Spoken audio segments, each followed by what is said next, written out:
యమ్మీగా ఉండే tomato rice ఎలా చేయాలో మన వీడియోలో చూసేద్దాం. ఇది తింటున్నప్పుడు బిర్యానీ తింటున్న ఫీలింగే వస్తుంది, అంత టేస్టీగా ఉంటుంది. ఇప్పుడైతే మనం రైస్ క్వాంటిటీకి తగ్గట్టు టమాటోస్ తీసుకొని మిక్సీ జార్లో వేసి ప్యూర్ చేసి రెడీగా పెట్టుకోవాలి. తర్వాత స్టవ్ వెలిగించుకొని ఒక ప్యాన్ పెట్టుకొని అందులో ఆయిల్ వేసి జీలకర్ర, ఆవాలు, వెల్లుల్లి తరుగు, శనగపప్పు, ఉద్దిపప్పు వేసి ఇవన్నీ కూడా బాగా వేయించుకోవాలి. ఇవి ఫ్రై అయిన తర్వాత పచ్చిమిర్చి, ఆనియన్ కూడా వేసి వేయించుకోవాలి. ఇప్పుడు మనం రెడీ చేసుకున్న ఈ టమాటా ప్యూర్ వేసి ఇందులో ఇలా కలుపుకుంటూ పచ్చివాసన పోయే వరకు వేయించుకోవాలి. తర్వాత అందులో రుచికి సరిపడా సాల్టు, పసుపు, కారం, కొంచెం గరం మసాలా కూడా యాడ్ చేసి మొత్తం ఇలా కలుపుకుంటూ వేయించుకోవాలి.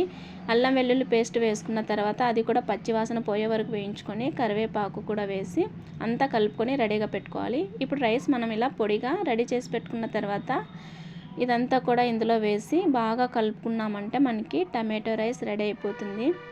దీనిని మనం రైతాతో అయినా తినచ్చు, ఇలా మనం ఓన్లీ రైస్తో కూడా తినచ్చు. చాలా అంటే చాలా బాగుంటుంది. ఫైనల్గా కొత్తిమీరతో గార్నిష్ చేసుకున్నామంటే చాలు.